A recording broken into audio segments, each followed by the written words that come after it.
إن الحمد لله نحمده ونستعينه ونستغفره ونعوذ بالله من شرور أنفسنا ومن سيئات أعمالنا من يهده الله فلا مضل له ومن يضلله فلا هادي له وأشهد أن لا إله إلا الله وحده لا شريك له وأشهد أن محمدًا عبده ورسوله أما بعد فإن خير الحديث كتاب الله وخير الهدي هدي محمد صلى الله عليه وسلم وشر الأمور محدثاتها وكل محدثة بدعة وكل بدعة ضلالة وكل ضلالة في النار فأعوذ بالله من الشيطان الرجيم بسم الله الرحمن الرحيم وَإِذَا بُشِّرَ أَحَدُهُمْ بِالْأُنثَىٰ ظَلَّ وَجْهُهُ مُسْوَدًّا وَهُوَ كَظِيمٌ يَتَوَارَىٰ مِنَ الْقَوْمِ مِنْ سُوءِ مَا بُشِّرَ بِهِ وقال النبي صلى الله عليه وسلم يا معشر الشباب من استطاع منكم الباءة فليتزوج ومن لم يستطع فعليه بالصوم فإنه له وجاء أو كما قال صلی اللہ علیہ وسلم۔ حاضرین جمعہ، بزرگان دین، عزیز طلبہ، دینی ملی بھائیوں اور خواتین اسلام، آج سے 1400 برس پہلے سرزمین مکہ کے اندر ایک آواز اٹھتی ہے، ایک صدا گونجتی ہے۔ وہ صدا ہوتی ہے اس پاک پروردگار کی طرف سے، اعلان کا ذریعہ بنتے ہیں وہ پاک ہستی جو افضل البشر ہے۔ ندا ہوتی ہے وَإِذَا الْمَوْءُودَةُ سُئِلَتْ بِأَيِّ ذَنبٍ قُتِلَتْ، جب زندہ دفن کی گئی بچیوں سے سوال کیا جائے گا، زندہ درگور کی گئی بچیوں سے پوچھا جائے گا بِأَيِّ ذَنبٍ قُتِلَتْ، کہ کس جرم کی پاداش میں، کس غلطی کی سزا کے طور پر انہیں قتل کیا گیا تھا، ان سے وہ کون سی غلطی ہو گئی تھی کہ پیدا ہوتے ہی انہیں مٹی کے اندر دفنا دیا گیا۔ یہ صدا صرف صدا نہیں تھی،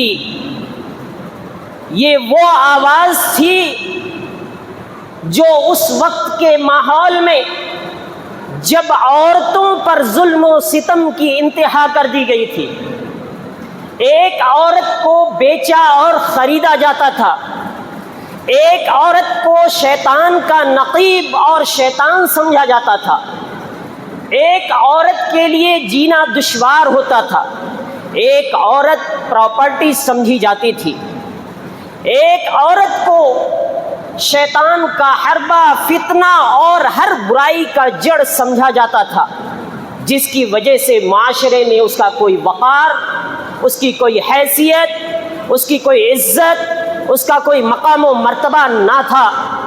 یہی وجہ تھی کہ عرب کے لوگ اسے زندہ دفنا دیتے تھے، اپنے لیے باعث عار اور باعث شرم سمجھتے تھے کہ کسی کو اپنا داماد بنائیں۔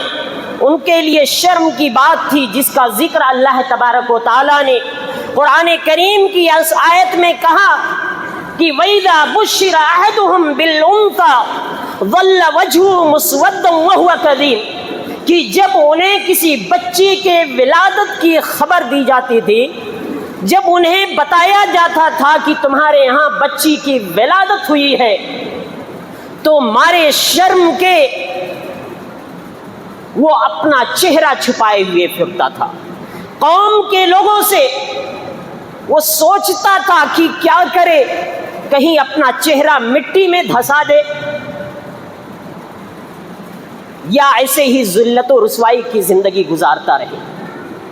یہ حالت ہوتی تھی اس وقت جو عورتوں کے خلاف ماحول بنایا گیا تھا، عورتوں کے تعلق سے جو لوگوں کے نظریات اور رائے تھیں، اس کی وجہ سے اس کی یہ صورتحال ہوتی تھی۔ لہذا ایک باپ زندہ ہوتے ہی اپنی بچی کو دفنا دیا کرتا تھا،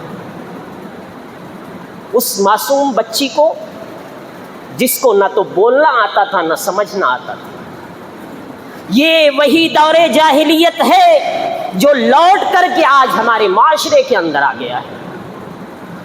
پہلے زندہ ہونے کے بعد دفنایا جاتا تھا، آج بچیوں کو زندہ ہونے سے پہلے ہی ابارشن کے ذریعہ دفنا دیا جاتا ہے، ان کو دنیا میں آنے کا موقع ہی نہیں دیا جاتا ہے، کیونکہ ہم نے اس ماحول کو بگاڑ رکھا ہے، کیونکہ ہم نے عورتوں کے تعلق سے اپنے نظریات کو بدل دیا، ہم نے عورتوں کے مقام و مرتبہ کو گھٹا دیا، ہم نے عورتوں کو جو عزت اور مقام و مرتبہ ملنا چاہیے تھا اس کو ختم کر دیا۔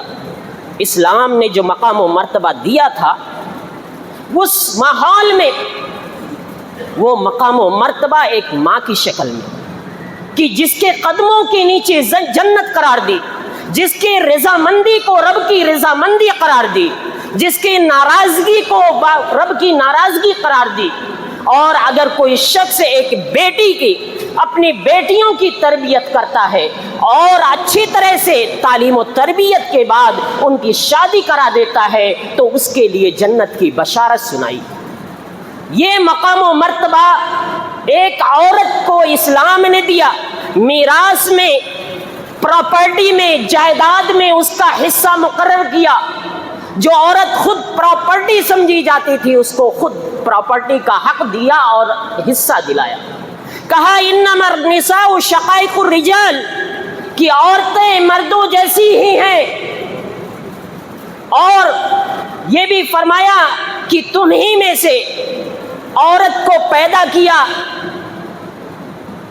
یعنی وہ مقام دیا جو عورت تصور بھی نہیں کر سکتی تھی، جس کا نتیجہ تھا معاشرے میں تبدیلی آئی، عورت کا مقام بڑھا، لوگوں نے عزت دی، ماں کی شکل میں، بہن کی شکل میں، بیٹی کی شکل میں، ہر شکل میں اسے عزت دی گئی، بیوی کی شکل میں اسے عزت دی گئی۔ اور رسول اکرم صلی اللہ علیہ وسلم نے فرمایا خیرکم خیرکم لأہلی وانا خیرکم لأہلی، تم میں سے بہتر شخص وہ ہے جو اپنے اہل وعیال کے لیے بہتر ہو اور میں اپنے اہل وعیال کے لیے تم سے زیادہ بہتر ہوں۔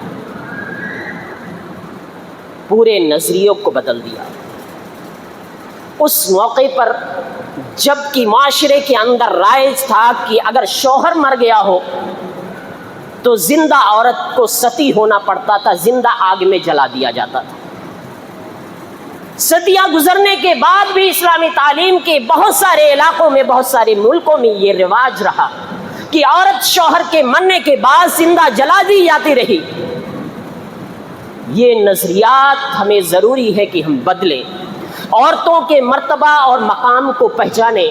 اسلام نے ایک عورت کو جب مقام اور مرتبہ دیا ہے، جب تک ہم اس مقام و مرتبہ کو نہیں پہچانیں گے ایک عورت کو اس کا حق نہیں ملے گا، چاہے وہ آپ کی ماں کی شکل میں ہو، چاہے وہ آپ کی بیٹی کی شکل میں ہو، چاہے وہ آپ کی بہن کی شکل میں ہو، چاہے وہ آپ کی پھوپھی کی شکل میں ہو، چاہے وہ آپ کی خالہ کی شکل میں ہو، کسی بھی شکل میں ہو، ایک عورت کو جب تک ہم اس کا حقیقی مقام نہیں دیں گے تب تک معاشرے کے اندر سے فتنوں کا خاتمہ نہیں ہو سکے گا۔ ایک عورت کے وجود کا حقیقی مطلب جب تک ہم دنیا میں نہیں سمجھیں گے تب تک معاشرے کے اندر پنپنے والے فتنے ختم نہیں ہوں گے۔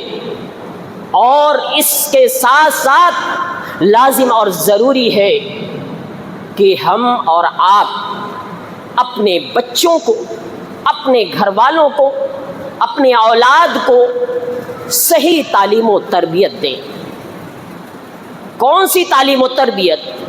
نفرت والی، کاسٹ والی، ذات اور برادری والی، کہ جہاں پر ذات اور برادری کے نام پر دو خاتون کے بیچ میں فرق کیا جاتا ہو، جہاں پر مذہب کے نام پر دو خاتون کے بیچ میں فرق کیا جاتا ہو اور ان کو عزت جو انسان ہونے کے ناطے انہیں عزت و مقام ملنا چاہیے وہ مقام و مرتبہ ان کو نہ دیا جاتا ہو، ذات اور مذہب کی بنیاد پر جہاں عورت کو ایک عورت کی عزت کے ساتھ کھلواڑ کیا جائے اور دوسرے کی عزت کی حفاظت کی جائے، کیا اس معاشرے کی کیا ایسی تربیت ہم اپنے بچوں کو دینا چاہتے ہیں جیسا کہ ہمارے معاشرے کے اندر رائج ہے؟